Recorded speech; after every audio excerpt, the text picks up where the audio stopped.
This is the first full day. It's a big day, first full day of the new Commanders ownership, and we will hear from those new owners in just a couple of hours. Josh Harris leads the ownership group, which includes Mitchell Rales and Magic Johnson. Our Eric Flack joins us live from FedEx Field with a preview.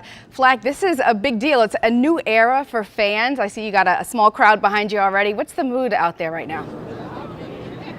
Oh, the mood is really excited, Marcella. I mean, this is a fan pep rally that's supposed to start at 1 o'clock, and fans have been lining up since 10:30 this morning. We only got here about 20 minutes ago. The line was right here when I got here. It is already stretched all the way back here, and fans continue to show up to celebrate and kick off this new era for the Washington Commanders. As you mentioned, Mitchell Rales and Magic Johnson expected to join Josh Harris today, possibly to make an appearance at this pep rally. There is a stage set up inside this area at that pep rally starting at 1 o'clock, then at 2 o'clock, full press conference with the entire ownership group, or a number of members of the ownership group, in which Harris and others will be asked about a new stadium, about whether or not they're going to change the name again, about changing the culture within this organization. In fact, shortly after he was named or approved by the NFL to be the next owner of the Washington Commanders, Josh Harris talked about how important it was and the responsibility he felt to help turn this organization around. Take a listen. I've had many sleepless nights, and I will have many sleepless nights. Look, I'm going to sweat this. I feel an awesome sense of responsibility to the city of Washington. I know what I got to do. And ultimately that comes down to winning, and it's not easy. There are 31 other owners that are good at what they do. There are 31 other cities, but it's on me and it's on our ownership group to deliver, and that's what we're going to do. Harris, at least yesterday, seemed to be taking the tone that focusing on just changing the culture here and the tenor around the team was the priority. We'll see if we get more details, Marcella, about things like a stadium and a name change at that press conference at 2 o'clock. Marcella? Yeah. Flack, I want to ask you, what do we know about any specific plans under this new ownership to really get into the community to kind of build this fan base back up?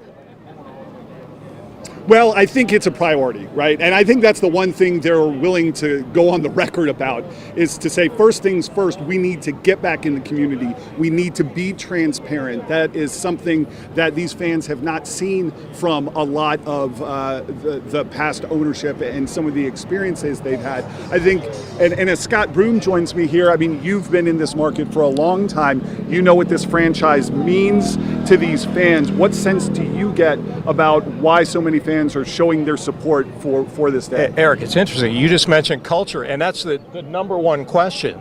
One of the individuals I just spoke with wanted to talk about. He said when he was a kid with a Boys and Girls Club, he was brought to the stadium under Jack Kent Cooke. Sure. It made him a fan. Let's go talk to some of these fans. Hey, gentlemen, live TV, Channel 9. Yeah. An immediate reaction. What are your thoughts? I'm just ecstatic. I'm happy. The Commanders, we back up. Back up, baby. You know, new life, we back up. That hope, what was taken from us from all those years, is back. We have that hope back to be winners. Now we can go in the season with hope, knowing that we can win. Yeah. And we can be confident we can win. Great winning back. You and I talked about a sense of community a little while ago. Tell me about that. I mean, can an ownership really change things that way? Oh, definitely. Community, like I said, I remember growing up in the city as a youngster, how they would give free tickets to the communities that couldn't afford to get to the games.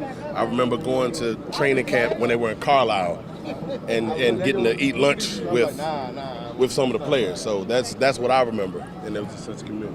Number one question you would ask this new ownership group, if you had a chance to be in this press conference in the next hour or so, what would you want to know? Stadium, the name, what do you want to know? Honestly, I just feel relieved. I don't have any questions. I know they're going to do a good job. No, really. Just getting rid of what we got rid of. Just a big weight. Don't want to talk about that. It's negative. It's all positive from here on out. Sense of family, community. Redskins are back.